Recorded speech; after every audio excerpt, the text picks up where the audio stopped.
मैं इस लिहाज से पूछ रहा हूँ कि शिवसेना उद्धव ठाकरे गुट का जो रुख था वो जो बाला साहब का सिद्धांत था उसके अनुरूप तो नहीं था। देखिए, आज सबसे पहले मैं कहना चाहूंगा कि एक ऐतिहासिक दिवस है हमारे सेक्युलरिज्म के लिए, हमारे महिलाओं के लिए, एक प्रकार से हमारे अक़लियतों के लिए, माइनॉरिटीज के लिए भी।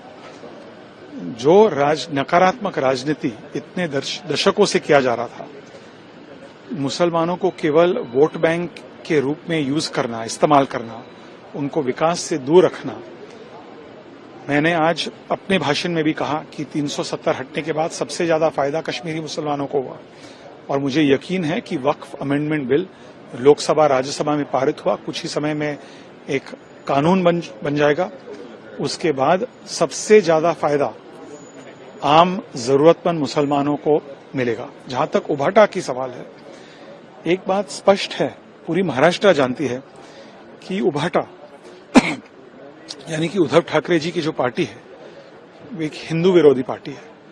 और आज जिस प्रकार से एक प्रगतिशील विधेयक जो मुसलमानों के हित में है, उन्होंने जिस प्रकार से राजनीति किया, मैं आज साफ कह सकता हूं, कॉन्फिडेंस के साथ कह सकता हूं कि वे केवल हिंदू विरोधी पार्टी नहीं, मुस्लिम विरोधी पार्टी भी है। सर, जो अपोजिशन में जो लोग थे उनका ये कहना कि संख्या बल पर यहाँ पर तो पास हो गया है, लेकिन इसे वो सुप्रीम कोर्ट में जरूर चैलेंज करेंगे। देखिए, हर एक पार्टी की अधिकार है कि वे कोर्ट में जा सकते हैं, किसी कानून के खिलाफ कोर्ट में जा सकते हैं, ये उनका संवैधानिक अधिकार है।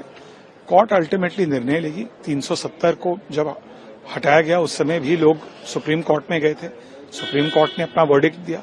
तो मुझे यकीन है कि वक्फ बिल को लेकर जिस प्रकार से लोकतांत्रिक प्रक्रिया को फॉलो किया गया, बिल को पहले पेश किया, पहले कैबिनेट ने क्लियर किया, उसके बाद पार्लियामेंट में पेश हुआ, उसके बाद इतने घंटों के लिए एक जेपीसी, ज्वाइंट पार्लियामेंट्री कमेटी के माध्यम से इस पर चर्चा हुई, बहस हुई, उसके बाद संसद में आया, उसके बाद इतने घंटों के लिए लोकसभा में, राज्यसभा में चर्चा हुई, एक प्रकार से सकारात्मक चर्चा हुई।